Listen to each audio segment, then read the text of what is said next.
Hi, I'm Doug Stout. I'm a grain originator here at AgState. I work primarily out of the Larrabee and the Alton location, but I work in several of the other locations also. I just wanted to talk about, just take a couple minutes today to talk about some of the key USDA reports we have coming up.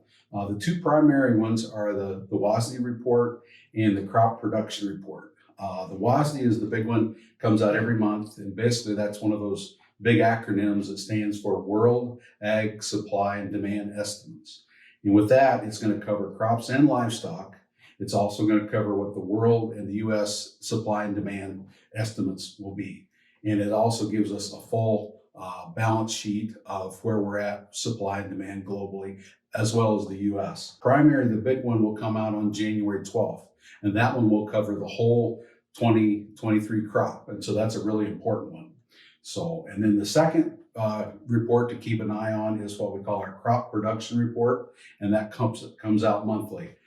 Basically, it's going to cover acreage, yield here in the U.S., the acres harvested, and other production information. Also, this information will be based on grower surveys. I know you've all got those type of surveys in the past. Crop conditions, weather, and also satellite imagery, different things that they can cover there, and as well as especially in October, November, December, will be actual samples from farms and taking crop samples. And those will be on the 9th and the 8th of December. So those are really important. One of the ways that we could really try to take advantage of some of these crop reports, especially if you're not sure what to do with your grain, if you're putting on like a price delay or something like that, is we can place in some cash offers around the dates of these reports, because a lot of times, depending on if the report or the USDA numbers coincide with what the trade thinks, up or down, it can really make big swings in the prices. So that's something that we could definitely sit down and talk about with any of the grain merchandising folks. So anyway. Hi, I'm Jim Porter. I'm a marketing service rep out of Kingsley area, Battle Creek. I also work in Holstein, Shaler, Galva area as well. I'm here to kind of talk about harvest being an exciting time of year. We get the opportunity to reap the rewards of our hard work this year. And along with that comes some risk of injury, a lot of things going on. We need to be kind of careful of that.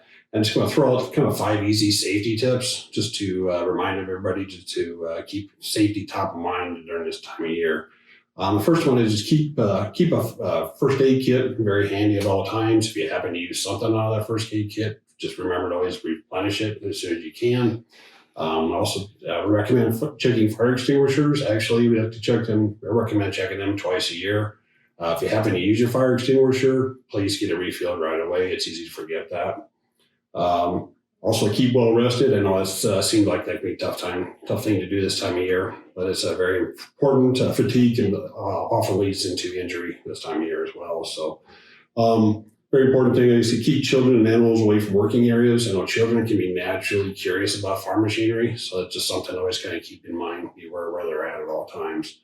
And I think very important also is ask for help, knowing who to ask for and knowing when to ask for help. Sometimes we get in a hurry and try to do it ourselves. A lot of times that's when injuries will happen. So just a couple of safety tips I want to remind everybody here.